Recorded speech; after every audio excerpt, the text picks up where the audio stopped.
You are listening to the Doc Malik podcast. This show is 100% independent and fully funded by listeners like yourself. So, if you wish to support Ahmed in all that he is doing, then please subscribe to his channel on Spotify or his Substack.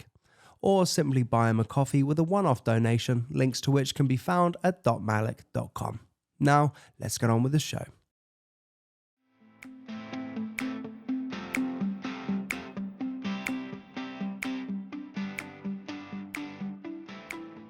Buttons. Anyway, you're asking me a question. What were you asking me?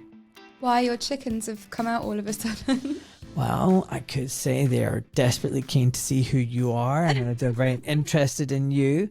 Chickens.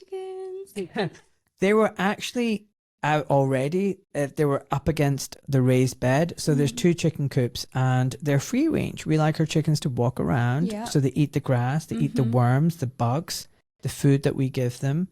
And they like the sun as well. They quite often will sit where the sun is. Like cats. Yeah. Like all animals. Like me. I was telling you, I'm a sun worshipper. We're not supposed to. We're the only animals who apparently aren't allowed to be in the sun. Right? Yeah. What's that all about? I don't know. Anyway, listen, Nazarin, thank you so much for coming. It's been a long trip to get out here. Yeah. You're tired. You're working 5 days a week. Yeah. Full time. Can I say what you do? But it's hard work. I just realised I probably shouldn't say that. And people need to know the life that you're living and what it's like. Tell me why. I've had people try and find loads of background information about me so they can, turn people against me. Really? Mm-hmm. This is insane. Just because you're an activist. Yeah. It's mad. That's why I'm thinking maybe not to put that bit in. You want me to edit out the part where I said what you do? Mm-hmm. I can do that. I'll edit it out. Yeah. So people will hear this conversation, but they won't hear what your actual job is. Yeah. But you need to be a bit more forthcoming. You need to tell me, like, don't worry, that's going to come out now. But that's crazy that you have to live like that. Yeah, I know. Yeah. It's, I did kind of think that my life would turn into this when I started talking about what I'm talking about, because I heard about things happening to other people. But yeah, there are just some very weird people in this world who try to do anything they can to discredit people who are speaking the truth. I don't know if they are being paid to do that, because that's how it feels, that they're so invested in it. It's like they're trying to get something from it. But I think they're just normal people who just don't believe what we believe and want to discredit what we're saying. So touch wood, I've been quite lucky. I don't feel like I get trolled much. I don't get trolled on X. I don't get trolled on Instagram. Yeah. I don't get trolled much on Substack. I'm just in a little ecosystem all of my own. Does that make sense? Yeah. No, that's nice. I wish I could say the same. How's it different for you? I get trolled from both sides. I get trolled from people who agree with what I'm saying. Why would you get trolled by them? Because there could be one thing that I talk about that they don't agree with. Like? That mass immigration has been purposefully made to happen by people in power to push digital ID and a social credit system. So there's people that are with you on what other topics that get upset that you say this? Yeah. What other topics are they with you on?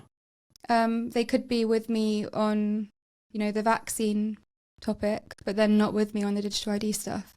They could think the digital ID stuff is a good thing, and then I get a lot of hate comments from all angles. I get people, basically anything I speak about, I'll get loads of hate for at this point. That's insane. I don't get any of that stuff. I can't believe that. It's crazy, yeah. I'm being serious. It must be the algorithm then. People who don't agree with what I'm saying get shown my stuff. But yeah, it's annoying. And so they're the people that agree with you who then troll you. What about the other people? Who are they trolling you? People who don't agree with anything I'm saying as well. There are some people who are, people would call them woke. Okay. And they don't agree with anything I'm saying. So I literally get trolled from all angles. Do you care? Left, right. I don't care enough to stop speaking about it. It's annoying, but it's not gonna stop me. No, never.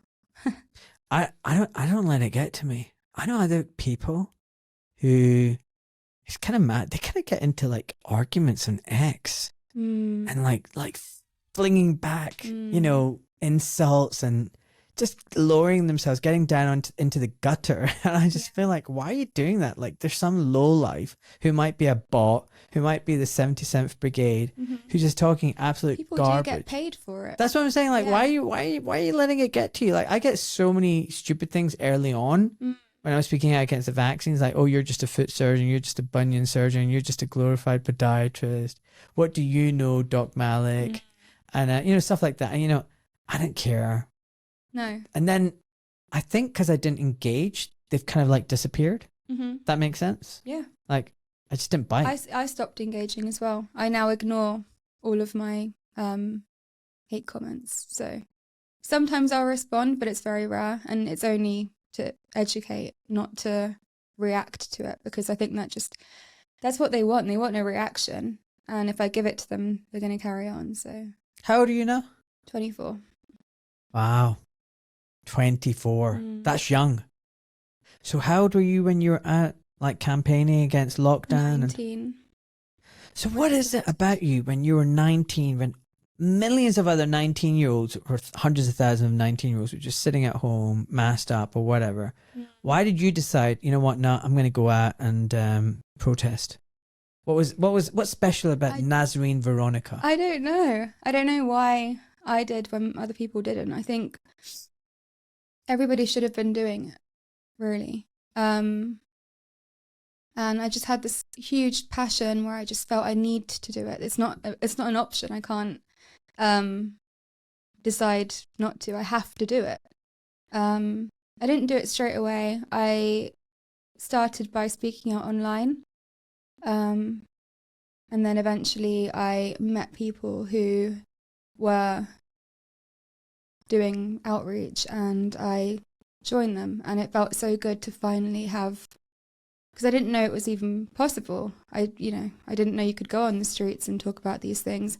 I didn't know people were doing marches. I hadn't seen them online because of censorship, of course. And when I got taken to my first ever protest, it was such an amazing feeling, because the march was huge. I still think there were millions of people there. It was huge, just went on and on and on and on. And that was almost confirmation for me that I was doing the right thing and that I can carry on doing the outreach. So yeah, we were just doing outreach in small groups, megaphones, leafleting, and trying to wake people up to what was going on. That's what you mean by outreach, don't you? Yeah. Just in case people who are not activists, they're like, what do you mean by outreach? Yeah, that's outreach, just waking people up and trying to raise awareness, but also just show them the information on both sides so that they can make an informed decision. At that time, it was about the COVID vaccine and lockdowns and masks, but now it's about digital ID. Yeah, it is. We'll talk about digital ID in a second, but that's a key word there, the term informed decision, informed consent. And what's been lacking is that. The fact is we've had one kind of like system of one-way traffic of information, which is the government information. And then they accuse anyone else of misinformation. Yeah. When they're the chief misinformation spreaders. It's like everything. It's an inversion. Everything's inverted. So you and I speak the truth, but we're the big bad misinformation experts. Isn't that insanity? So they're clever with the way they word things. Even stay home, stay safe, look into my eyes. Remember the look into my eyes adverts where it was pure manipulation and trying to make the good people out to be bad people and vice versa. It was terrorizing people. Yeah, big time. It's absolute terrorizing people. Yeah, I mean, I think, who's that guy? There's a guy called Kramer or something like that. Like, I can't remember there's an American sitcom series. And he goes on this AIDS march and they're handing out AIDS ribbons. And they're like, here's a ribbon. He goes, no, I don't want a ribbon. He goes, why don't you want a ribbon? I don't want a ribbon. He's like, what? Virtue signaling. Yeah. What do you mean you don't want a ribbon? Anyway, he doesn't want a ribbon. Like, and it's like, and he's like, it's America. It's the land of the free. And the guy's like, why? like, you don't believe in AIDS? He goes, of course I believe in AIDS. And of course I'm like, you know, I'm here in the march, am I not? Why are you not wearing the ribbon? He goes, I don't want to wear the ribbon. But it's like that. It's like, I'm wearing a mask. Why are you not wearing a mask? Yeah. And Same thing. And then it was like, I had the shots. Why didn't you have the shots? And it's almost like my friend Karim was saying, the people who got the shots knew they were suckered into it. They knew they were being forced and compelled to do something that deep down they knew was wrong and they didn't want to do it. But they felt better if you then climbed in with them into that little cesspit. What they didn't like was you standing there in your own sovereignty and power saying, no, I don't want that. I don't want that toxic experimental gloop. Yeah. And they're like, oh shit, but then that makes us look really stupid. Get back down here. Get down here with us. That's exactly what it was. Yeah. And they were almost confused. Like, is it an option that you can say no? They were that confused by it. And that attitude led to a lot of hate and, well, violence, because we did have violent attacks against us at the time because of what we were speaking out about. In what way? I got spat on, I got hit, and yeah, I got into a few altercations protecting people who were with me as well. I was having to be protected by people like friends of mine. So we had to really stick together because it was a very hard time to speak out, very hard, because of the manipulation from the government. It turned people against us so much that they wanted to hurt us in public on the street. They didn't even know who we were. It was mental, but yeah, it was really hard at that time. But the more time went by, the more people realised it wasn't that important to be vaccinated because it wasn't even effective, you know, or by their own account, it wasn't effective. And, you know, they were admitting it didn't stop transmission. So what was the point of it? And people came around and stopped being so hostile towards us, which was good. But at the beginning, it was really hard. I think people forget how hard it was and how the culture and the environment was like. And, you know, if you were one of the few who was speaking out against it or just questioning, it was lonely. I think one of the reasons you said, you know, you were really happy to go on that first march and there were millions there. I think the reason why you were so happy was it confirmed you weren't alone. Yeah. And there were, in fact, millions of people who shared your view and you weren't just a crazy person. And actually one of the beautiful things about those marches were there were people from all backgrounds. I remember the first march I went on, I was like, oh, geez, am I going to be like next to a whole bunch of crazy people? And actually, they weren't. They were all just very normal, happy, good, decent people from all walks of life. Yeah. And I was like, this is freaking cool, man. This is awesome. Felt so good. Felt like, you know, I found my tribe. But going back to the people who are crazy, like, you know, carrying out the orders of the government, like they became little Nazis, you know, enforcers. They did. Kind of terrifying, you know, and a lot of people were dobbed in by their neighbors or whatever. You know, that's who the real arm of the government was, like just other people. Those same people now act like, oh yeah, we know it's not good. Yeah, and like just brush over it. So I was having this conversation last week with someone who was a vaccinator, and you know they were very proud to be a vaccinator during COVID. And when I talked about how I had doubts about it and it was experimental, they threw the, oh, you're not a crazy Andrew Wakefield, are you? And I was like, yeah, maybe I am. And the contempt that they held me in was really quite palpable. And they were just proud that they're vaccinating and boasting how many people they had vaccinated and blah, blah, blah. Anyway, so last week I said, how are things? And they were like, oh, not great. You know, everyone I know is dying or dead. Really? And I was like, oh, well, you know, maybe because the people, your friends are old and they're just dying, you know?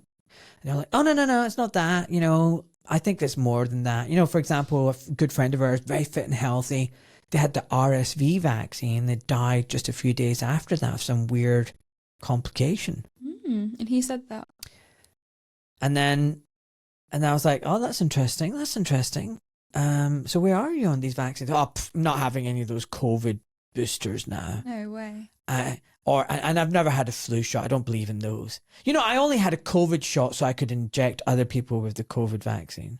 because you weren't allowed in the vaccination center if you weren't vaccinated yourself. Oh my gosh. So then I was like, you do know when you're vaccinating those people, you never obtained informed consent from anyone. Mm-hmm.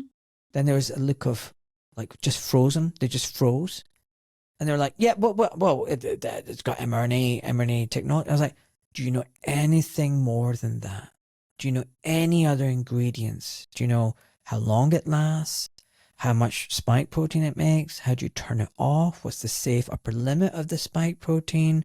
How do you get rid of it? Do you know about SV40 promoter gene? Do you know about the bait and switch? Do you know about the production method and it's different from the trial method? Do you know about the flaws of the trial? Do you know the fact that it incorporates into your genes? And it was just a frozen face. And they're like, but the government, like, I was like, you trust the government? No. I was like, but you trusted the government then? Exactly. Again, frozen face. Yeah. Frozen face. Mm-hmm. And then I'm like, yeah, so like, it's not just the RSV or the flu or the COVID shots. Well, the childhood vaccines are okay. Are they? And I'm like, are they? You're told COVID vaccines were safe and effective and RSV and but then why would they do this? It's like, because it's a big pharma product and they've bought the politicians and they want to sell it to you and inject you with it. Maybe even something more nefarious. And at that point, I kind of lost them. But what I'm trying to say is like, that person was one of millions who created an environment of fear, negativity. You and I couldn't speak out openly in private amongst family or friends. We were scared to voice our opinions. There was this dark cloud of oppression where we had to follow and obey. And they were the enforcers, not police officers, not the army. It was fellow people. And now there's almost like an amnesia. They don't really appreciate the role that they played in that dystopian, draconian, totalitarian world. Absolutely. But we've not forgotten. No. And I'm going to shut up now. What do you think of that? No, yeah, I completely agree. And I think it's important to remind people like that who were such a huge part of it and now completely remove themselves from it as if it was never something they believed. And they never did anything wrong. Mm-hmm. I think it's really important to remind them that the role they had to play, because then with future things that happen, for example, digital ID, a social credit system, they will be more likely to question what's going on and not trust the government because they don't want to be in that position again where they're made to feel like they didn't do anything or contributed to it even. So, yeah, I do think it's really important to remind them. So why are you speaking up against digital ID? What is the issue that you have with digital ID? So, there are many issues with digital ID. Firstly, having all of your identification cards, everything on one system is dangerous. Not only can it be hacked easily, I mean, come on, they hacked Bridget Macron's, what was it, banking? I don't know. I don't know about that. Yeah, so they hacked, I'm pretty sure it was her banking account. And they changed her name from Mrs. Bridget Macron to Mr. And if hackers, I don't know if I fully believe it, of course, because it was in the mainstream media, but if hackers can hack into Bridget Macron's bank account, then, I mean, come on. I don't know. I don't know if I believe that. I don't know if I do either. If I was going to hack into a bank account, if I was a criminal, it'd be to steal money, not to change the name. No, exactly. And I almost feel like whether this whole idea of digital surveillance and is they're using stories like this to justify their draconian rules. But anyway, let's carry on. Could be, but I'm using their story against them because they're saying that happened. Hello, what about if all your ID is on one system? That can be hacked into as well, and it could be done by very evil people who want your information for a bad reason. So yeah, that I wouldn't trust that in itself. But also, I don't trust the government. We've seen what they've done in the past, well, forever actually, but especially in the past 5 years. They're not to be trusted. They want control. They want our freedom to be gone. They want to make us into little puppets that do whatever they tell us to. And if they have all of their IDs on one database, all of our IDs on one database, what could they do with that? We're seeing what's happening in other countries, for example, India, especially China. If you look at China, they've got digital ID. And look, they're living under a social credit system. They can't make their own decisions. They can't, choose to speak out against the government if they disagree with something they're saying. They can't do anything without being punished. If they misbehave, if they go against what the government's telling them to do or not to do, they can get seriously punished. They can't book plane tickets. They can't book train tickets. But is that real, or is that just propaganda we're being told? I believe that's fully real. And there are people who've come out of China who live in the UK now. I've actually spoken to them as well. And they have told me the stories of what happened, their own experiences, being barred from certain establishments because of that. They couldn't send their children to private school. It's crazy. They're treated like outsiders. They're alienated from society because they went against the government. And as someone who regularly speaks out against the government, that I can see the issue with that, and I can see very, very quickly we will go in that same direction if we allow the government to have any more control over us. Do you know digital ID is already here? Oh yeah, what the one login? Yeah, and not just that though. Have you ever heard of a guy called Miles Harris? No, I haven't. He's quite good. You should check him out. He's just done a podcast with me. It's probably going to be out just before yours. So basically, he talks about. We've got digital ID. We've got your biometric passport, your driver's license, credit card, everything. So digital ID is already here. The problem is it's all in different separate silos. Some are government departments. Even the government departments aren't really talking to each other. Yeah. Then you've got corporations, different corporations. So you've got bits of digital ID all over the place, but they're all separate. Mm-hmm. Now, the brick card isn't really the digital ID. No, that's a cover-up. It's a cover-up. It's a OneGov login where they're going to funnel everybody into one place, one silo, where all your government and corporate IDs are all beautifully melded together. And the government has access to it. But guess what? The back door, so do the private corporations, the public-private partnership. And then when you twin that with your digital wallet and the CBDCs, the central bank digital currencies, now it's programmable cash. Now it's access denied. So like you said, if you're a naughty person, then maybe, that vending machine is not going to work for you. Your cash isn't going to work for you. Say you're on universal basic income. AI's come about 5-10 years from now, 80% of the population is redundant. So now the government is giving you literally money to survive. But then if you're one of those people and you say something or like something that you're not meant to, suddenly that money is not there anymore. You can't use it. Yeah. They could even force you to have vaccines and then you get your access to your money and able to spend it on the condition that you're fully boosted. Exactly. Goes on and on like that. So it's kind of scary. In Vietnam, didn't they lock out 18,000 people from their bank accounts? I don't know the number, but it was a lot of people. People who refused to comply with digital ID. They completely locked them out of their bank accounts, which is, crazy. But that's happened in Canada as well during the lockdown when the truckers were speaking out against the COVID vaccine and lockdowns. They had their access to their bank accounts shut down as well. So we've seen this happen even in Western countries. Why would it not happen in the UK? That's what I don't understand. People saying that it would never happen here. I actually believe it definitely would. And that's why I feel it's so important to speak out against it now, to warn people. Did you say 86,000? No, I said 18 million. No, 86 million. 86 million. 86 million bank accounts in Vietnam have been deactivated as part of a data cleansing campaign by the State Bank of Vietnam, so their central bank, to link accounts to verify biometric identities. So if you lacked the proper biometric authentication, well, your bank account is deactivated. What? Unbelievable. The frack. Mm-hmm. Yeah, I think that's insane. It's very insane. And that's what we try and lead with. We try and show people real life examples of how this can be used against you. And that usually has them thinking twice about whether they should trust digital ID. And yeah, it's very good. It's a very effective way of waking people up, because it's happening. It's really happening in other countries. Why wouldn't it happen here? Yeah.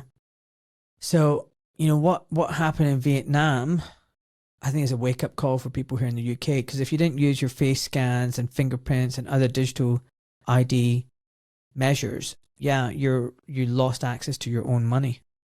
And when you've got a fully digital financial system and the control goes away from you into the state, they can start dictating everything. To be honest, there's an argument that even the money that's in the bank isn't yours anymore. When you deposit that money, you've given it away. Yeah, because it doesn't exist. Yeah, and then you're the creditor. Like, they give you that money back. They're going off borrowed money. So the money that's in the bank, all of the money, collective money from everybody that's in the bank, it doesn't even exist, because they haven't got that much actual physical money in the bank. It's all digital and fake. So yeah, I think there'll come a point where everyone's going to try and get their money out of the bank, because they're going to realise that and how unsafe it is to keep their fake money in the bank. So they're going to try and get the physical money. But if everyone's doing it at once, they're not going to have enough, and there's not going to be enough money to go around to everyone, and they're not going to be able to get their own money. But also, if they refuse to get digital ID or the one login or whatever brick card, if they do try and use that, but I don't believe they will, they may be denied access to their bank accounts to get their money anyway. So all of the money in your bank account is not safe. I would recommend putting it in different places so that you've at least got some that will be safe. Because even with gold, can you even trust gold? During World War II, they actually went round and there was a gold confiscation order where they took physical gold away from people because of World War II. And I believe they could try and do that if they have any record of you buying the gold. Yeah, so even gold isn't safe, but I still recommend buying some in case at one point it is what everyone is using. Crypto, I'm not sure about. I think it's good to have some money in crypto. I just think we have to spread our money out in different places, and when the government make their moves, we make ours, because that's the only way I see to go around this. I'm not a fan of crypto. I know. I'm not sure on it either. This is the confusing part, because I'm constantly now trying to think of ways to go around this, because I can see where it's heading. But yeah, the only thing I can think of is just spreading your money out in different places, and at least some of it will be safe. Well, I've got some solutions. I think, you need some hard physical cash. Yeah. You should have some heavy metals. By all means, have a bit of crypto to ride the wave if it does go up. But Bitcoin to me seems like the biggest effing psyop. No, I know. It's was made by the NSA, right? They had a white paper, 4 people wrote it. And if you look at Bitcoin, they talk about, this is freedom. That's not. There's a blockchain, which means every transaction is recorded on the ledger forever. So there is no privacy. No. Okay, cash. I could give you cash right now. No one else would know about it, right? But everything's on that ledger. It's all tracked and traced. And crypto then gets us used to this idea of digital cash, of, stable coins, tokens, all that, the treasury bonds that they're now moving over to digitalized forms. It's just basically making it more palatable and comfortable for us. And I just feel like it's not the way. It's not the way. Sound money based on hard assets and gold that's not just pumped out, not the fiat system, is the way forward. But we've gone so far from that. Yeah. That's what I think. I was just looking at OneGov login services and what they're needed for.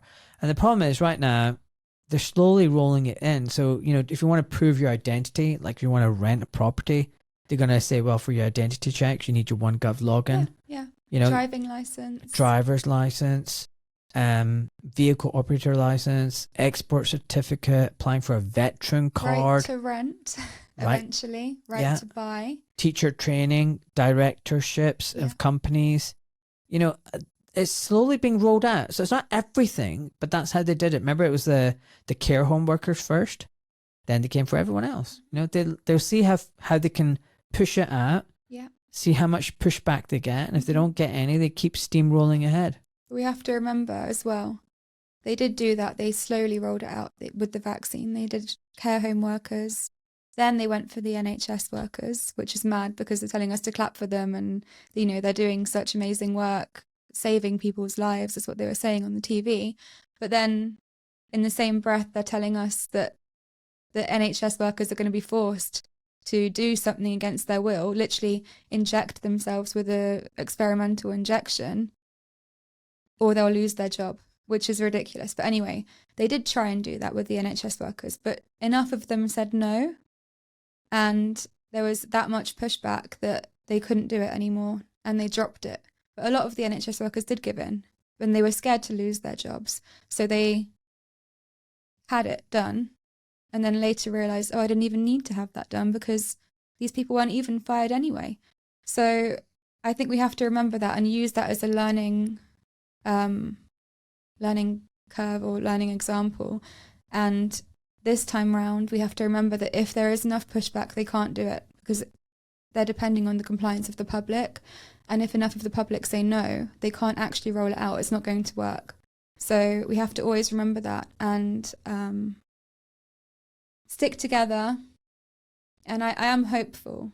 I have a lot of hope that it won't happen this time around. So you mentioned NHS workers. Mm-hmm. Like, NHS is one of the largest employers in the world, along with the Chinese army. Yeah. But I want to make a point here. It wasn't just NHS workers. Do you know that?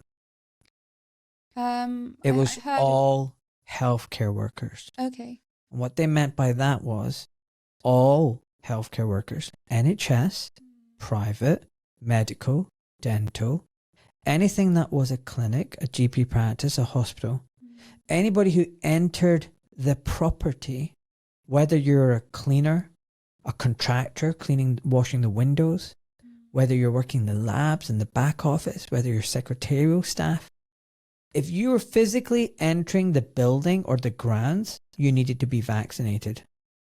It wasn't just NHS workers. Right. It would have affected millions of people. You know, if you were a delivery driver, right, logistics, dropping off, you know, commodes or bedpans or whatever, you had to get vaccinated. Wow. Do you see how it... No, I didn't know that. Exactly. Yeah. A lot of people don't know that. Yeah. So what I'm trying to say is, yeah, NHS workers are a lot of people, but that mandate was going to affect a lot of people, millions of people, without even really understanding. So when those people who protested did so, they were, you know, they weren't just protesting for their own jobs. There's so many people who should be grateful to those NHS 100K because they reap the benefit of that group. It was much bigger. No, yeah. I agree. It's just important. Yeah, it's really important. A lot of people don't understand that. Yeah. Yeah, they didn't disclose that on mainstream media either. Of course they didn't. Yeah, Actually, it was the opposite. So in the mainstream media, they made it look like it was frontline workers had to be vaccinated. So like, you know, the doctor and A&E had to be fully vaccinated. It wasn't. It was the freaking pathology tech, the cleaner, the contractor, the gardener. It's freaking everybody. Wow. It's all about the truth. So evil. Evil. It is evil. Yeah, there was a lot of evil during that time. There still is. I didn't realise the kind of world we were living in until I saw all of that happen. And that's when I realised how evil the world is. But then there is obviously a lot of good as well, because everything has an equal and opposite reaction, right? So with, you know, the opposite of such extreme evil is extreme good. And I saw a lot of that as well. I realised that there are so many good people in the world, and I believe that, you know, the devil is behind all of this, or you can say evil, you can say bad versus good. You know, there's all of that. But I think that on the other side is God. And I really believe that we will win this in the end, regardless of how bad it looks for us now. I know that we're going to win this. So I think we all have to stay hopeful, because it's hard to look around and see the kind of world we might live in and what's projected to happen, and and I do think that it might actually start to happen. With the vaccine, it did actually start to happen. People were threatened with their jobs, but look, we got through it, and it didn't actually, they couldn't carry on with it. It had to stop. And I think with the digital ID, and they might even try and do a social credit system, but I don't think it's going to last long, because we all stand up. There are people who are willing to die for this, and that says a lot. A lot of people are willing to die for this. And I think we all have to have that mindset. And we don't all have to die if we all have that mindset, because we'll be so strong, and they will see that strength in us that they will eventually just drop it. They will. They're not going to win this one. It's not possible. I share a little bit of your confidence in this. Mm-hmm. So listen, you talked about some of the people who agree with you and then they're trolling you because they don't agree with you. Like, what other things do you think are wrong in this world? So you got the vaccines, the lockdowns, the masking, and you got the digital ID. What else is not right? What else? Oh, you touched upon mass migration. Yeah, I do think that is an issue. I do think that, you can look around you and see that there is an issue with that. There are. What's the issue? There's too many people in the UK, I would say, in general, like especially in London, living in London. I can see it. Like, I can see there are too many people. I can see that, I suppose London doesn't look like how London looked years and years ago. But some people would say that's bizarre to people like you and me. We don't have typical English sounding names. We're kind of brown. We don't look typical English. Yeah. Scottish. Why are we talking about this? Because I can see it, like, it is an issue. But I think that people are focusing on the wrong people. It's not the immigrants who are the problem. It's been designed to happen. The mass immigration issue. It's been designed to happen. It's been orchestrated. That's the word. Exactly. And who's it been orchestrated by? It's not the immigrants who've come together and been like, hey, let's invade this country and make it into something else. No, it's obviously the government, World Economic Forum. It's happening in other countries as well. So obviously it's not just the UK. The UN. Yeah, exactly. NGOs. Yeah. Other countries. Mm-hmm. So it's all been designed to happen this way. And anyone who's focusing their anger on the immigrants and, speaking out about it, but only focusing on the immigrants, you're really, really missing the biggest point, which is the government have done this on purpose to make you react in anger, which is what you're doing, and you're giving them that reaction. And, as much as I understand that it's frustrating, you're focusing your anger on the wrong people. You need to focus all of that anger on the government and let them know that that they've done this on purpose. Consecutive governance as well, mm-hmm. which shows you that idea that there's a democracy and a choice is a complete farce. They're all the same. Absolutely. Every party is just a pantomime show, mm-hmm. and it's engineered and orchestrated.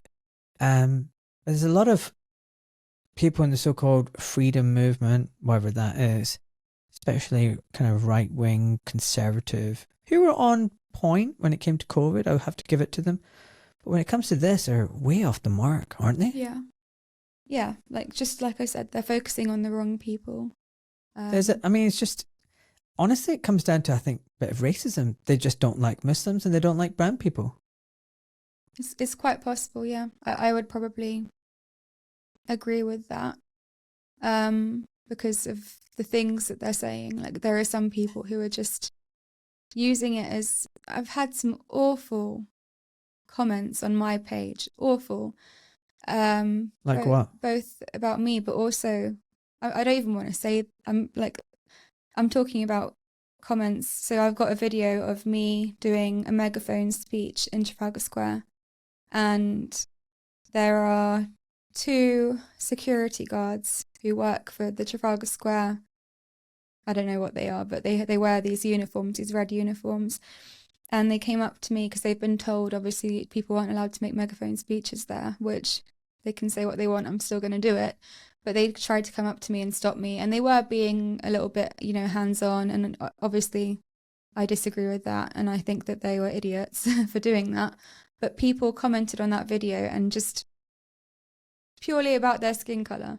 But they could have been any colour. Like I've had police officers, security guards of different races do the same thing to me and try and stop me from speaking. So it's not about their skin colour, but people were only focusing on that. And Okay, so I take it those security people were brown or black? They were black, yeah. So they were being attacked because of their colour, not because of what they were doing. No. And the truth is, you've been treated the same by white police officers or white security people. Yeah. So obviously it can be people of any race, but that kind of disappointed me because it took away from the point of the video, which was that they were trying to stop me from speaking, and that in itself is not, they're idiots for that, and that's what I was trying to sort of show. And I was trying to show people that they don't have to listen to security guards just because they've got a uniform on. They don't know what they're talking about. They try to call the police on me. I don't even care. I'm going to carry on speaking. But they were focusing on their skin colour, and that, for me, that was quite discouraging because I realised then that, and there have been other videos as well, but I realised then that I have a lot of people who follow me who are hateful of people just because of their skin colour, because the comments were nothing to do with what they were doing. It was all, I don't even want to say the comments because it was that sad, but it was just comparing them to a certain type of animal and saying that, who let the out of the zoo. Just awful. And here you are thinking certain people are awakened. Yeah. And when they're not, are they? No, and I'm trying to bring people together with my videos, and I'm not trying to cause division. I'm trying to bridge that gap because I know what the government want. I know what the World Economic Forum want, all of the billionaires who have, pretty much all the wealth in the world. I know what they want, and they want division so that they can bring in their plans of digital ID and a social credit system and complete total control. And they can only get that if we are divided and if we don't unite on this subject. So I'm trying to bridge that gap because they've created so much division between us, divide and conquer, that I want to bridge that gap and stop the division. But I don't know how, but it's even with my efforts of trying to bring people together, I thought that would divide people. Sorry, I thought that would unite people on the subject that I was talking about. And I thought people would come together in the comments and, be against the bad thing in the video, which is the fact I was being stopped from speaking, or they tried to stop me from speaking. But instead, there was more division in the comments because people were arguing about, racism and... Quick little interruption, folks. Let me remind you, if you visit my website, docmalik.com, look at the top tab, you'll see I've got a shop. You can buy some merch there, but also under affiliates, you can see some of the products that I'm using at home. And there's Hunter and Gather, and there's a 10% code you can use there. They've got fantastic products. There's a spa and wellness company. Again, you can get 3% discount using Doc Malik. And then there's Sea Greens, seaweed nutrition, rich in biocompatible iodine and micronutrients. Again, use Doc Malik, all capitals, for 10% discount. All the details are on docmalik.com/affiliates. Check them out. I don't get any money until you spend and buy something, but every purchase will help support the show.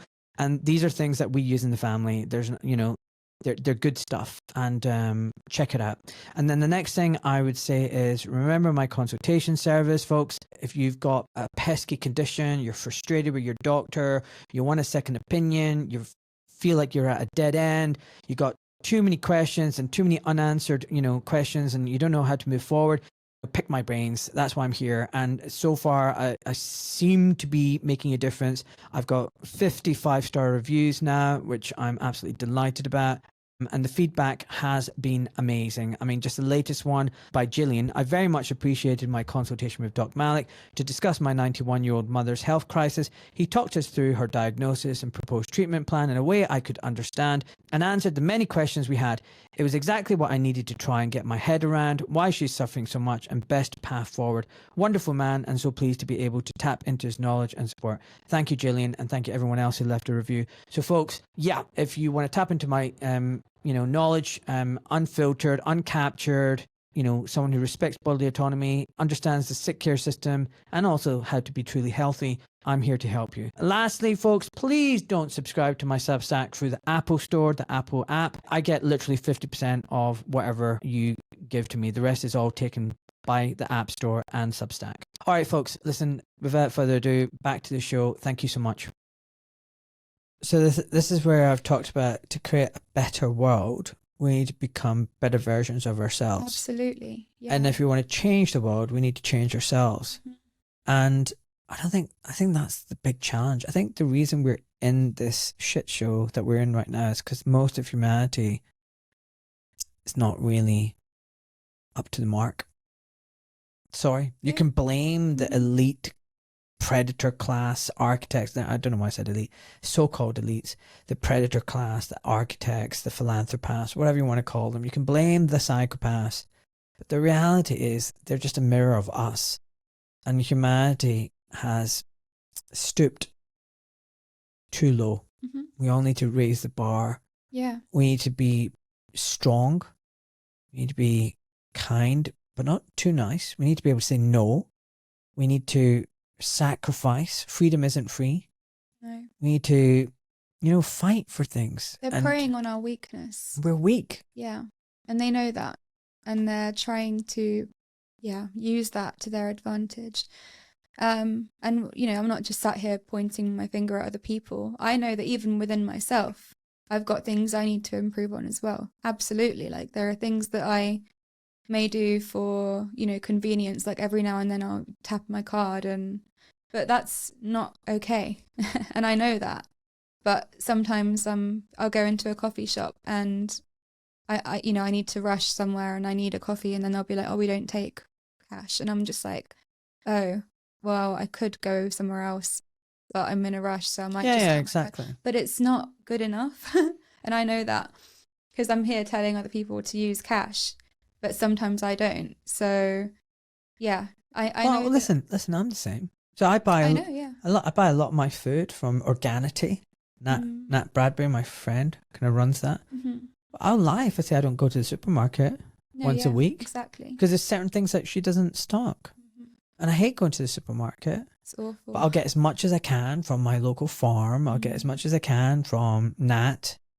And some of the stuff I'll get from the supermarket. But, I'm cutting away from it. And that's why I think don't be too hard on yourself. And like the whole wellness thing as well is the same, like you must get up and have a morning routine and meditate for half an hour and then do yoga for half an hour and then do your cold plunge and then have your matcha coffee and then like it's ridiculous. Like, we order pizzas every fortnight. We have a pizza night on a Saturday. And like, it's sourdough pizza. It's really nice, but we'll have pizza, right? Mm-hmm.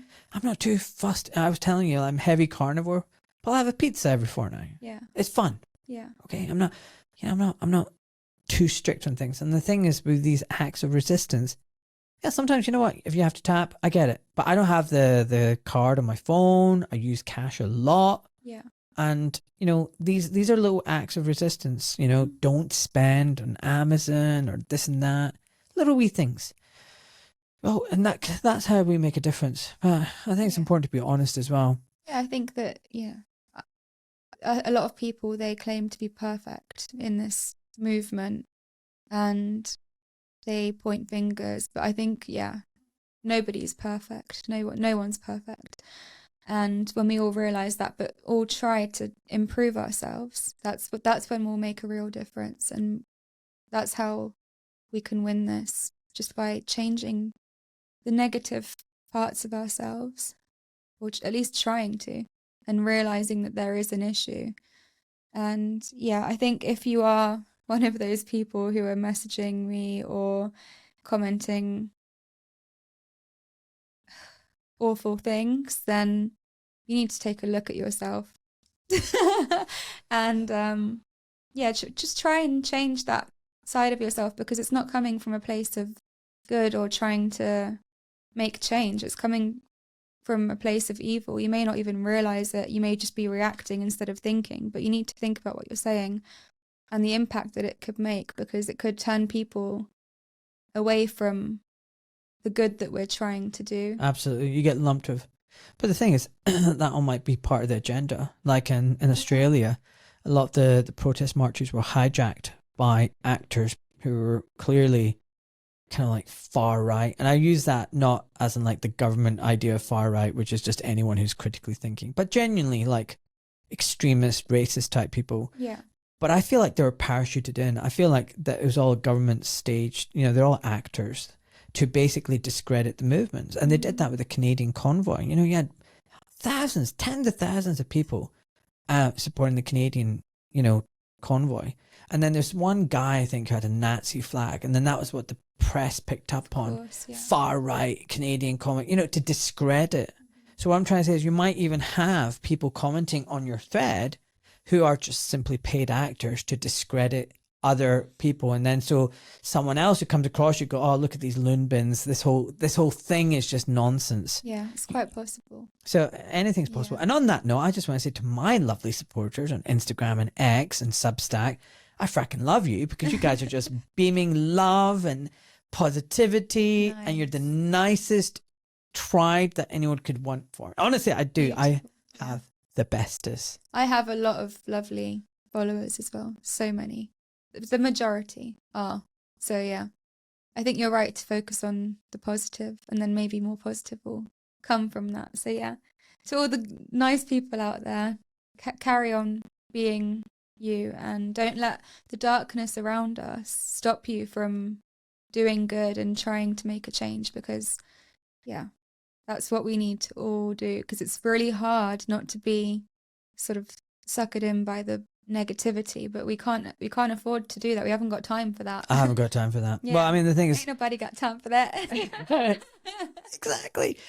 I mean, but you've seen what my house is like. It's complete chaos. You know, I've got kids and everything. I think it's lovely. Really? I think it's so calm. I love it. All right. Well, basically, like, I don't have time to get too down. Like, I just live in my little bubble. Quite often I'll be sitting on the grass on my little deck chair, getting some sun, switching off from the crazy insanity online. And don't get me wrong, I accept the world is batshit crazy, but we still have it good here. We don't have bombs falling from the sky, No. drones targeting us and killing us, you know? Like, there's no genocide going on in this country. You know, we can still walk the streets relatively safe. Saying that, though, you know, I noticed there was something in the press about some train attack, the third stabbing. Yeah, I heard that. I get really nervous about this kind of stuff, because I just think, how much of this is government security apparatus instigating violence, creating this to then push forward the whole, you know, agenda? We need digital ID because this person was an immigrant who stabbed up all of these people, and so we need digital ID to keep you It's safe. just more shaking that jar with, you know, the brown ants and the red ants. Yeah, It's just shaking that jar a little bit more. yeah. I mean, I just don't feel like this is organic. I just don't feel like just random people just suddenly decided that they're going to go around stabbing people. Yeah, and also, you know, did you hear about the man who was an immigrant who was a sexual predator? He got taken in by the police and then accidentally released. And then apparently he tried to give himself in and the police ignored him. And then they eventually found him a few days later, took him in, and then sent him back to wherever country he came from. I can't remember what country it was. And then Sky News gave him a platform. What? And interviewed him for the news. And he was like, oh yeah, I tried to give myself in and they ignored me. Come on. I mean, when has a prisoner who's been accused of sexual misconduct with children been released by accident. I mean, I'm sorry, that was definitely orchestrated. And the fact that the news, mainstream news, gave him a platform after to speak his side of the story after he's been taken in by the police, and then it just made no sense. And so to me, that was so obviously orchestrated, but people actually believe it. People actually believe it. And that's the problem. That's the problem, because then they're focusing their anger on him. Oh, what a dirty, disgusting immigrant. He needs to be sent back to where he came from. No, it was, I actually think he was paid to do that. I think he was paid to say that. And I think that the whole story was just fake at this point, because there's no way that that actually happened. And then it does beg the question how many of the other incidents have been staged as well. Or maybe they are getting people to kill people, but they're being paid to do it. That wouldn't surprise me. This is what I mean. And then you just need to look at things like Tommy Robinson's just posted. Police are not treating the random stabbing of 10 people on a train as terrorism related at this point. It must be another case of random mental illness. So he'll be loving this. He loves agitating and but then I love it. Here's the top comment that comes up that says, it's Masonic state orchestrated, aka your master's pal. Listen for the parasites media messaging such as something must be done. Yeah. Or how about the cry for digital ID and metal detectors for trains and airports, like airports. Yeah. And this is it. But then I'm afraid then you'll have people like Elon Musk jumping in and saying, you know, wake up England before it's too late. Yeah. We won't rescue you. This is it. You need digital ID. Our savior. Not. Yeah, I really, really think that. So, I mean, like Keir Starmer, knife crime out of control, borders wide open, police more focused on hate tweets than jihadists, veterans on the streets while illegals get 4-star treatment. This is all deliberate design. Absolutely. I can't believe people can't see it at this point. I actually can't believe it. You'd have to be blind at this point to not see. There's a lot of people who are blind. I know. I recommended. So there's this there's someone who is very pro COVID jabs and all that kind of stuff, very pro government, and thinks of themselves as a good Christian. And I wanted them to watch this documentary called Fake Ass Christians. There's a lot of fake ass Christians, and it's a brilliant documentary, right, by Mark Passio about fake ass Christians. And when I say that, I can imagine all these Christians getting really upset. But he actually says in the documentary, you could easily title this fake ass Jews, fake ass Muslims, fake ass freedom fighters, fake ass anybody, right? Yeah. And when I was telling this person to watch, why do I need to watch this? Like, because it's a really good documentary, and it just it will make you think and question things. Yeah. Well, I don't need to. Because he probably felt attacked. He was trying to be defensive. There's so many people like that. Yeah, that's silly. And I think at this point we shouldn't be closed off to hearing about anything. I am so open to anything now. I'm like willing to watch that documentary. I'll watch it. Tell me what you think. I will. Freaking awesome. Yeah, I'm willing to watch anything. I'm willing to listen to anyone, and I mean that, anyone, even if I feel like I completely disagree with them. So why does that stop me from listening to what they have to say? And then there'll be an opportunity for me to say my point of view, and we can have a debate, and we can actually reach maybe, some point of, okay, well, I can see where you're coming from with that. And that's how you make real change. You don't just speak to people who agree with you. You don't just hear them out. No, you have to hear the other side out. And that's how you bridge that gap and create serious unity, which they're so scared of. The elite, or not elite, because they're not, we are the elite, but they are so scared of that unity, and they don't want that to happen. And they're doing anything in their power to stop that from happening. And you need. But sadly, so many people fall for it. I know. Come on. We will get there in the end. We will. We will. That documentary is brilliant because someone was speaking to me and goes, you're a proper Christian. I was like, no, I'm not. I don't follow any religion. I just believe in God. No, and they're like, no, you're a proper Christian. It's like, what? You're not a fake ass Christian. It's like, what? They were like, watch this documentary, and I watched it, and I was like, yeah, I'm a proper Christian. There you go. Just watch it. Okay. Tell me what you think. I will. So listen, tell me something. You're 24 years old. Let's move on to another topic. Yeah. What's dating like in your age group, in your world? Um, Must be difficult. so I actually have a boyfriend. What? Yeah. But You didn't meet them on an app, did you? no, it was a real life Have you had any interaction. experience with apps and stuff? Not dating apps. I used them a long time ago before I woke up, and yeah, that was just not. I wouldn't do it again. Let's put it Why? that way. Because I prefer making connections in real life. I think it's so much more meaningful. I think Like this podcast. Yeah, exactly. I think you can really sense whether you have a connection with someone if you go out on a date with them, and or just just the first meeting, and then having that as memory of just, oh yeah, we just bumped into each other, and or met up for this reason, and then it turned into something else, and that's real. And I feel online you can't really trust people as well nowadays. Isn't that sad? It is sad, it is, but I mean, you can if you want to, but there's more risk involved, where in real life they can't lie because there's nothing to hide behind. You can see their eyes, and you can see, whether they're saying something to try and get you to trust them more. So yeah, I think it's important to make real life connections, but it's so hard nowadays because it's hard to find someone who's awake and ticks your boxes. No, I don't think that we should have such high expectations of people, but just tick your most important non-negotiable boxes. What were your most important non-negotiable boxes? Sorry, I need to ask. So awake, firstly. Or, I mean, I don't believe in the word awake because no one's awake to everything, but not everything, but like a lot of the issues. COVID vaccine. Yeah. Know that social credit system's coming.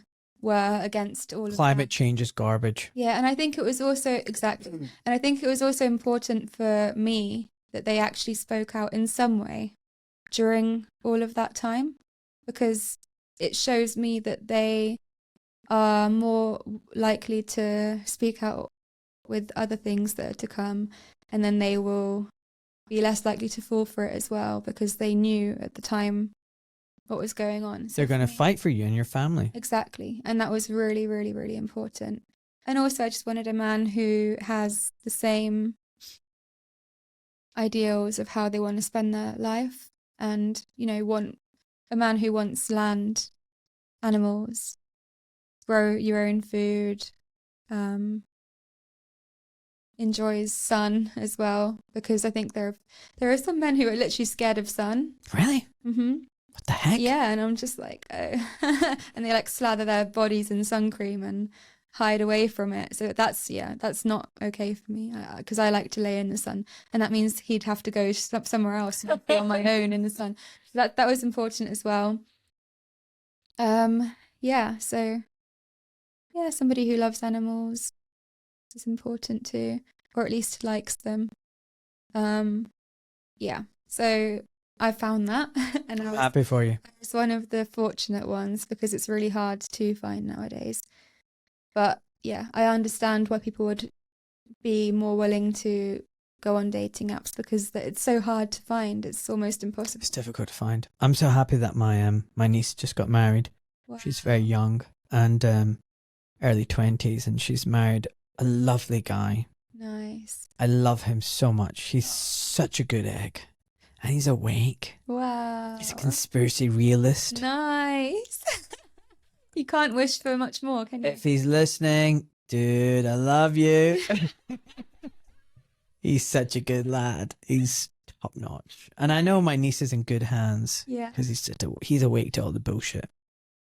Exactly. You need That's someone so to important. keep you safe from it all. Absolutely. Now, there'll be some feminists that say that I don't need a man to keep me safe. No. Where do you stand with all that kind of stuff? I need a man to keep me safe. It's that simple. Really? Yes, because although some might look at my page and be like, oh, she's like a strong woman who can shout at security guards and police officers who are trying to stop her from talking. And yeah, I have that side to me, but I can't be that all the time. That's a very short period where I can, protect myself if I need to. But I can't do that all the time. And if I have children, when I have children, because I will have children. Oh, yeah. When I have children, I'm not going to be in a position where I can do that So I need somebody to look after us all and to be that sort of voice and shield for us. So that's so important. And yeah, that's, you're not gonna, I don't believe that you can find a good man with the mindset of I don't need a man.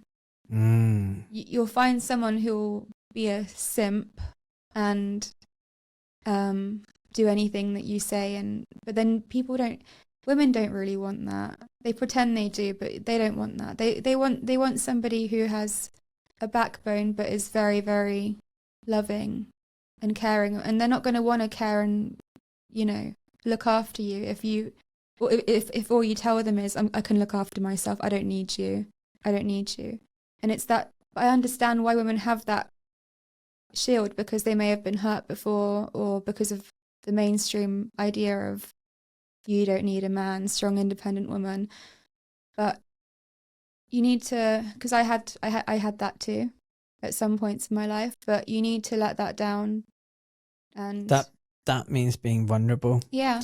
And sometimes when you've dropped your guard and become vulnerable, and then that person treats you badly, your reaction is to go, I'm never going to do this again. Absolutely, yeah. But then you close doors.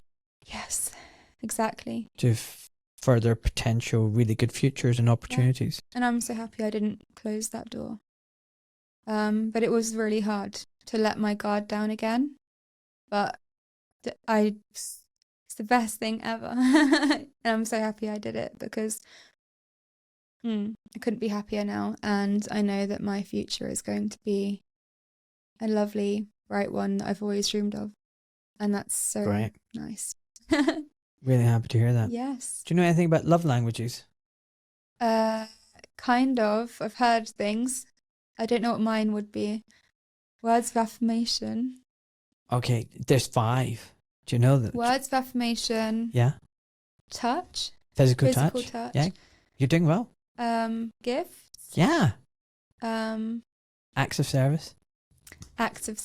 Quality time. Okay. And normally people have 2. One big one and then a little one. Yeah. I'm greedy. I've got 3. So which ones are yours?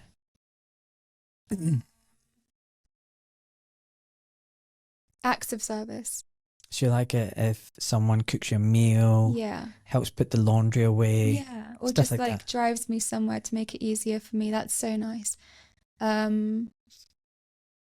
Words of affirmation isn't really important to me. Not that important. Like, it's nice, but words are words. Like, I love seeing things. What else? Maybe gifts aren't important at all. Physical touch. Although we are waiting till marriage, so no. But that could be holding hands. Yeah. Holding hands, hugs. That's nice. And quality time. Quality time. Yeah. Nice. So I've got 3 as well.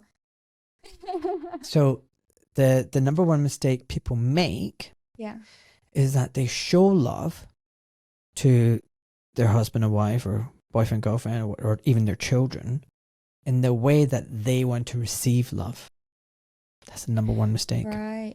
So what's really important is to ask the other person, like your boyfriend, what are your love languages? How do you like to be loved? That's clever. And then you make it very clear. Like, this might be a sexist comment, so forgive me, all you women out there, but women expect men to read minds. So, like, you need to make it very clear and say, this is how I want to be loved. Yeah. So you might like gifts and stuff like that, words of affirmation, but please don't buy me roses and chocolates because I don't care about gifts. Yeah. And please don't do me words of affirmation. Yeah. I like acts of service and quality time and physical touch. Yeah. And that communication is so important. And it really helped. Completely see. Really helped with our marriage because we didn't have that conversation until about COVID. Yeah. Because COVID put pressure on our marriage. Really? Yeah. Let's not go into it. Oh gosh. Yeah, I can imagine. A lot of people had the same issue, and that's what they wanted. They wanted that divide. They wanted, they are trying to break families apart. Absolutely. Because that's how they can get us. And they're trying to remove men from the home. They don't want children to listen to their fathers. They want them to listen to their teachers at school so they can brainwash them. And this is another thing I'm very much against. You asked me what I'm against in this world. The school system is one of them. I think that it's very, very hard to break that manipulation that they are subjecting children to. And I know some people who do send their kids to school, and then when they come home, they're like, what did you learn today? That's not actually true. This is the case and that. And then the kids go back to school and try and like fight in their classrooms and say, no, that wasn't true what you said the other day, Miss whatever your name is. But yeah, I for me, I wouldn't want to send my children to school because I just wouldn't want to risk them being brainwashed. Sometimes you can't undo it. Totally indoctrinated. Yeah. I agree. And I get it. Hard. But now they're trying to stop people from homeschooling their children. I can't remember the new, I think it was a legislation. I agree. Something. They're making it difficult. Yeah. Like everything. They want, I mean, the reason why government schooling is free is because they want to indoctrinate the kids. Yeah, it reminds me of like Hitler's youth. Yeah. You know, although, yeah. But that's the same kind of thing. But it's difficult because two people need to typically earn a living to survive in this world, to pay for everything. And that's again by design. Yeah. Everything's by design. They want both parents working like crazy, kids being looked after, nannies and au pairs, you know, in front of a screen, no family contact, blah, blah, blah, indoctrination. All by design. Absolutely. Yeah. So, it's so I hope your hard to boyfriend watch. is super rich. Well, no comment. But you know, I'm just saying. It's tough. It's very tough. So listen, let's go back to the march, right? So there's a march on the 22nd of November, yeah? There is, yeah. Now, some people might argue that's a complete freaking waste of time, right? Especially going up to 10 Downing Street and shouting at an empty building where no one's in there. What's the point of marching? They don't listen to us anyway. We did the March Gulf War, a million of us, or even plus march. They didn't change anything. What would you say to those kind of people? I do understand that mindset. Although I wouldn't say it's correct and I wouldn't agree with it. But I understand where those people are coming from. They may have attended marches before, gone to government buildings and, you know, whatever, and they didn't see that the politicians were listening to them. But for me, and for a lot of people out there, the purpose of marching is not to ask the politicians to change their minds or to give us our freedom. No, we're telling them we are free and we can do what we want to. But it's actually just to wake people up, the public. It's to show the public how many people are against whatever we're standing against. So all those people coming out the shops on Oxford Street, all the drivers, people in the bus, the taxi drivers, all those people telling them, look, you know, you feel something's wrong? Yeah. Exactly. We're here with you. Yeah. And we are, and this is how many of us there are. And you can stand with us because, we, you know, people are sheep. You know, they are. We saw that. Herd-like. Yeah, they're looking for someone to follow, unfortunately. As much as, you know, we like to think that we aren't like that, we actually are. And if we don't stand together and march together and give them that option to follow us, then they'll follow the politicians. They'll listen to what they have to say because they're looking for someone to trust who has their best interests at heart, and the government is saying they do, so they're likely to go with them. But when they see us, and they know that we warned them about the COVID stuff, and they should have listened. They know that now. They sort of want to follow that, and we've had people ask about future marches, you know, random passers-by joining us as well, and, you know, the crowd getting bigger and bigger and bigger. And that's powerful, and it does make a change. You know, you can sit there at home on your sofa and say that it doesn't make a difference. It does. I've seen it. And that was, the marches were one of the reasons I carried on speaking so passionately. And a lot of people have the same experience. So yeah, I think to say that it makes no difference is a bit, I don't know what the word would be, but it's not, it's incorrect. It does make a difference. So yeah, there's a march on the 22nd of November, 1 p.m. at Marble Arch, London. And it's going to be huge. It's projected to have thousands, if not hundreds of thousands of people. Who's organising it? So it's being organised by the People's Platform. Who's that? So there are various contributors to the platform. It's being organised by the people, essentially. There's no organiser of it. So Do you not find some of these events get hijacked though by other groups? I don't know about the COVID or digital ID ones, but I've not seen it so far. Other people's placards pop up everywhere, almost like try and take credit that they organised the march. You know what I'm talking about. For whoever, wants to come can come, and they can do whatever they want to. They can spread their own message if they want to. Like, there's no one's barred from coming and doing what they want to do. For the people, it's just an opportunity to spread the truth, and the more people, the better, essentially. So anyone can come. Well, I'll be there. Yeah. I'll be there. And I went on the last digital ID march. It was lovely. A lot of people came up to me, said hi. Yeah. And what I would say is, if anybody sees me, come and say hi to me. Nice. Yeah, why not? Just come and say hi. Yeah, we need to build those connections. It was so nice. People just coming up and saying hi, love your podcast, Doc, you've been amazing. I really like that. Who doesn't like a little bit of recognition? Yeah, it felt good. It's a lot of work that we're putting into this. All of this whole setup. It's it's a lot of work, and you deserve that recognition. And it is nice just to build those connections. There'll be people that you can connect with who have access to certain things that you would need help with, possibly if there was a future social credit system, Agenda 2030. Yeah, this is it. And this is how we make connections, by parallel universe. Yeah, absolutely. We need to come together. So yeah, it would be great to see as many people there as possible, but it's got like celebrities reposting it with a huge following, and it is projected to have so many people. It's going to be a huge march, so it's very exciting. I'm just going to do a shout out to Alexis. Nice. He came and met me on the march. I hugged a lot of people. Yeah. This is quite nice coming from a guy. He goes, you give kind hugs. Aww. That's nice, isn't it? You did give me a kind hug today.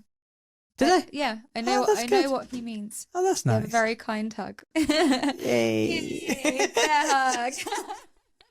But yeah, there was a march on the 18th of October, and a lot of people were upset because they hadn't heard about it, and it was a big march as well. Like, even though so many hadn't heard about it, it was a huge march. You were there. I didn't even see you there, but I saw that you were on one of Nacho's videos. So you were there and you saw how big it was, even though people hadn't heard about it. So with this one, you have no excuse. I've told you. Yeah, I'm going to get this out this week. So nice. I told you it normally takes like 3-4 weeks to turn it around. Yeah. And I'm booking in February right now. Wow. But I squeezed you in because I want to promote this march. Yeah, it's really important that we get as many people there as possible. There's also something happening in Birmingham on the 8th of November. Don't know if this will be out before or after. Maybe. But if it's out before, then there's something happening in Birmingham Town Centre on the 8th of November. I'll get it out before. Nice. So I'm going to be there as well. That's actually, next weekend? So. Oh, you know what? Sod it. I'll just pump this one out next. I was going to do Miles Harris, but let's just I'll get this one out first. It's important. We need to stand up. And so as I said, the march is organised by the People's Platform. I'm one of the contributors to the People's Platform. And it's an organisation that's trying to make outreach trendy and cool. And it's got people of all ages contributing, making videos for the platform and going out together in groups, trying to raise awareness about digital ID at the moment. The only people who can help the people are the people. Absolutely. Not the government. No, exactly. And we're at a point where people are looking for almost like an answer. They don't understand what's going on. And it's also confusing, and they know they were lied to in the past 5 years. And they're looking for somebody to explain that to them and explain what's going on, who they can trust. And so people are now, at the beginning, when we were talking about the COVID vaccine, they were trying to attack us, telling us we're stupid idiots. Yeah, all of that. Conspiracy theorists. Now people are like, can you tell me what's going on? Like, I heard about digital ID. What is it? Like, what's going to happen? What could it do? What could they use that for that will affect me? And so we tell them the answers. We give them a leaflet, because we have a really good leaflet as well. And that explains digital ID perfectly, gives examples of other countries and what has happened there, including the Vietnam example with the bank accounts.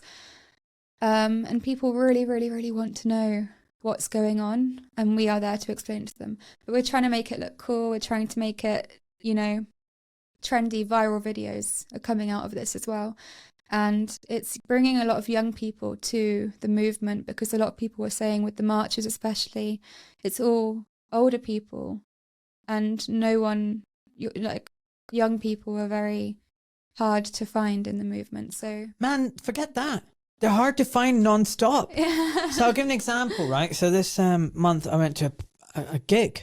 Yeah. Okay, and it's Clang Phonics. Like, it's a dance. Like, it's quite young. It's like, and I'm there. Yeah. And I was like, oh, man, I'm 50. Am I going to be like this old dude, all these young kids all around me? I had no reason to worry about that, because guess what? I was the average age. There were no freaking young people there. It was shocking. There was no young people at this gig. I was like, what the frack? Wow. This is insane. And then I did a bit of research, because I was really curious. I was like, this is freaking weird. Yeah.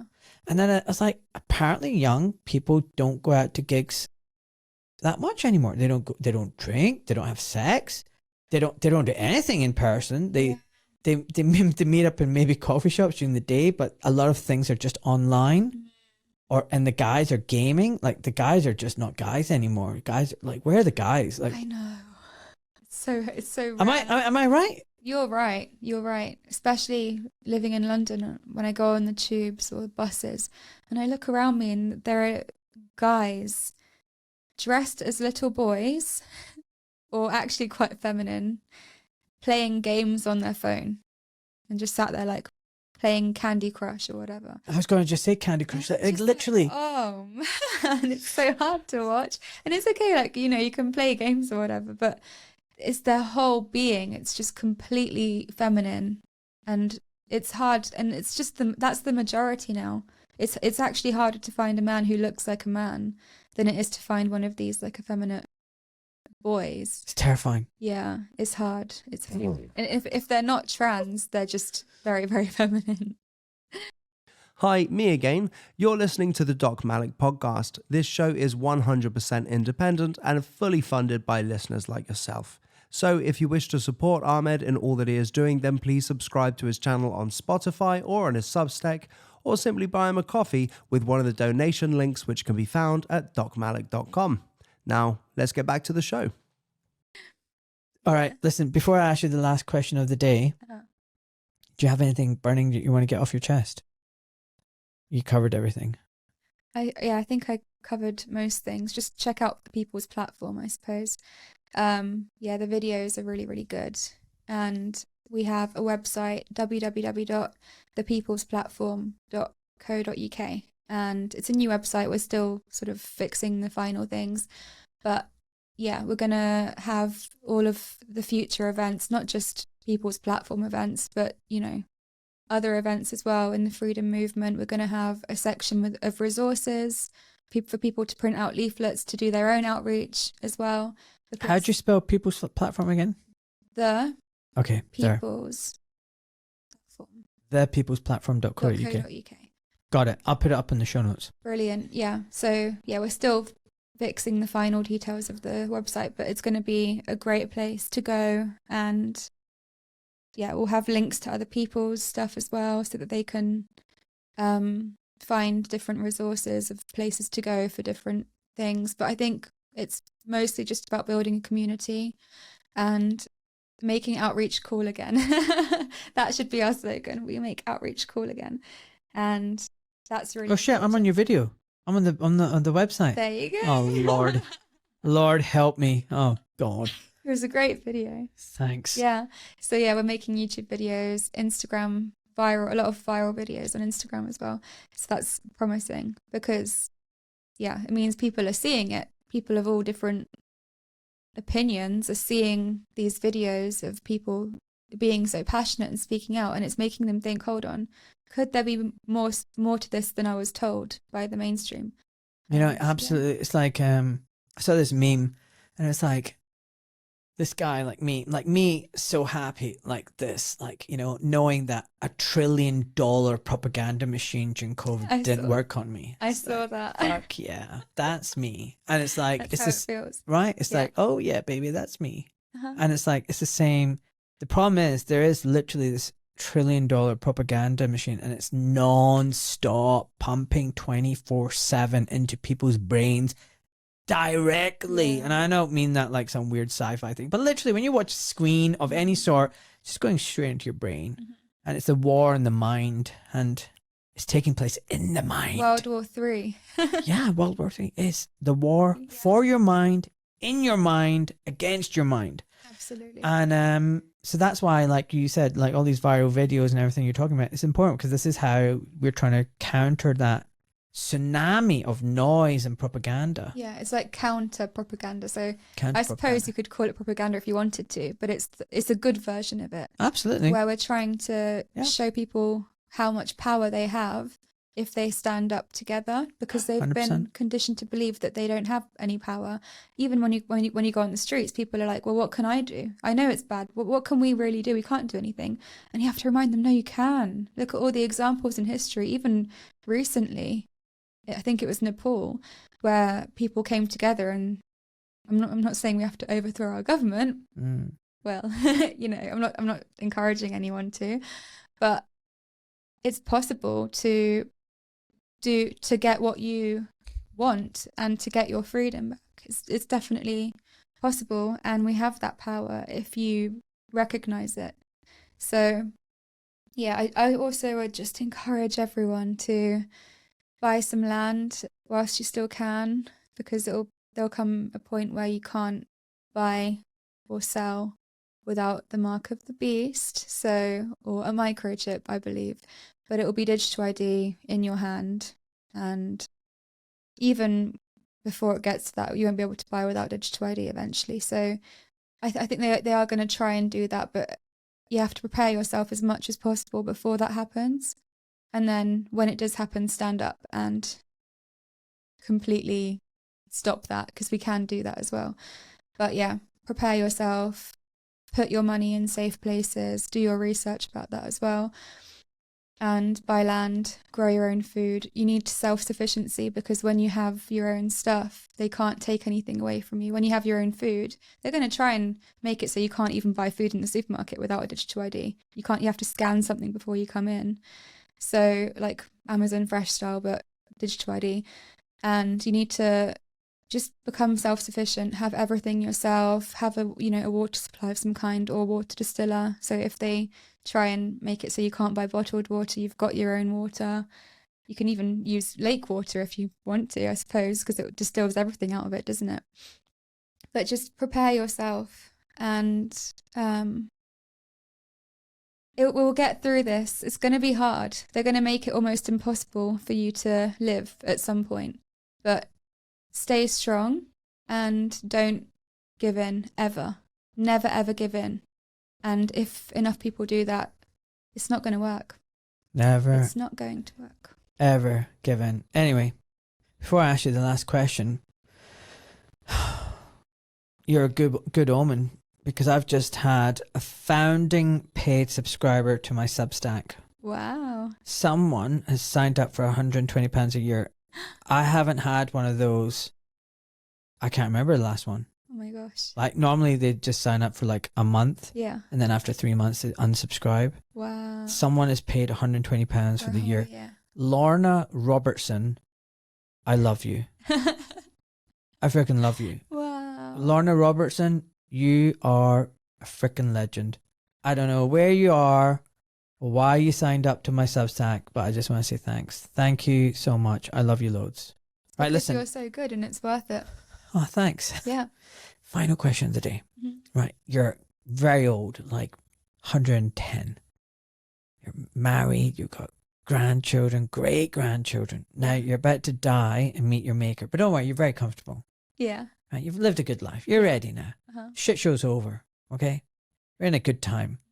Before you meet your maker, what words of wisdom or advice, final words would you give to all your loved ones who are all sitting around you in that bedside? Be strong, be courageous, never back down. Always know that God is in control and you're safe, so you're able to do whatever you want to do. And, you know, good will always prevail, and you'll always be safe and provided for by God. And yeah, just be good people, do good deeds to everyone, and all of that good will come back to you. Yeah, that's it. Be a good person. Exactly, yeah. I did a video on Instagram talking about that. So every Friday I do a question session on Instagram. And I've been doing this pre-COVID. It was like when I was a foot and ankle surgeon. It's just something I did to connect with my audience, and my audience were mainly past patients and physiotherapists and stuff like that. So every Friday there'd be a question, and they would ask me about ankle sprains or bunions or whatever. Yeah. But I've carried that on now for 8-9 years. So every Friday is a question time. Now the questions have changed from ankle arthritis or whatever to, you know, stuff about vaccines and digital ITs. It's been a huge change. But someone asked me, is it true you had one shot? And I did an answer to that. It's like, yeah, I did have one shot. I had one shot under pressure, immense pressure and coercion. I didn't want it. I read about it. I knew it was experimental. But work was giving me pressure. Colleagues were giving me pressure. My wife was giving me pressure. Yeah. And I rolled up at the vaccination centre, you know, really not sure. Still had lots of questions. Wanted to ask them, like really torn up. What do I do? And I'm sitting there asking questions, and bang, the needle's in my arm. And I cried like a baby. Anyway, I did a video about this, saying that I don't regret anything. And initially I was angry with my wife, angry with the government, but the truth be told, I'm really just angry with myself, because it was me. I need to take responsibility for myself. I wasn't strong enough. I didn't say no. I should have just stayed strong and held the line. But at the time I wasn't. I was in a bad place. That's hard to admit. I just came out of Brexit. I'd been in the campaign. I was just like broken. And I said in the video, the reason why I'm honest about it is because, you know what, it's easier to fool someone than admit that you've been fooled. Exactly. And I'm admitting that I was fooled and I was weak. Hopefully it'll give other people then the courage to admit that as well. That's really, really powerful. I don't mind doing that. Yeah. And I also don't have any regrets, because me doing what I did actually kind of woke up the warrior in me, animal. I can imagine. Because I said, do you know what? Fuck this system, my really good salary, my good income, my comforts. I can't just stay quiet. I cannot stay quiet about this shit show. So as while I was practicing, I built this beautiful studio, because I was still making good money. Yeah. I put half my life savings into this. There's a reason why it's so nice. But it was a hobby at the time. But I'm a perfectionist. But what I'm saying is that one shot did this to me. If I hadn't taken the shot, I would have just stayed quiet. Like, it didn't affect me, and like, yeah, whatever. But because I felt violated, duped, I was so angry, I channeled that frustration and anger into something positive and constructive. Yeah. You may not have been so passionate Absolutely. and spoken out so hard if it wasn't for that. That's actually really powerful. Yeah. Yeah. And the reason why I'm doing this is because I don't care about the comforts, and I'm not chasing the dream of big cars and this and that. I live a very simple life. You see my family home. You know, I want more land though. I want to pay off the mortgage. Yeah. But more important than anything, I want to be a good person. I want to be a good person. I want to be a good person to my family, to my community, to my neighbors, to the world. I want to be a better human being, you know? Absolutely. So I like the fact you said be a good person. I agree So with that. important. It's the most important thing you could do. Absolutely. And it's also why I do what I do as well. We need to give people a chance, because they don't, if we don't raise awareness and warn them, nobody else will, and they'll have no chance. They won't be able to get through it without giving in, without literally giving away their freedom and becoming government slaves, because that's what they would become. So yeah, it's so important to be that light in the world and to spread that light. And it's not about spreading fear, although that's an aspect of it, because it is obviously a scary thing. For a lot of people, it's a terrifying thing that's possible, that could happen to us. But there is so much good and hope in the message that we're spreading, because we are the hope. If you don't listen to us, you will lose your freedom. If you do listen to us, we have power, and we will come together, and we will be the light in the world and stop this from going any further. So, yeah. Amen. Mm-hmm. All right, Veronica, I'm going to drop you off at the train station. It's getting dark and late. Thank you for coming. Thank you. On your day off. Yeah, thank you for Appreciate having it. me. No, It was thank you really so much. great to talk to you. Awesome possum. Thank you.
I, Ahmed Malik, am a private civilian protected by the Geneva Convention.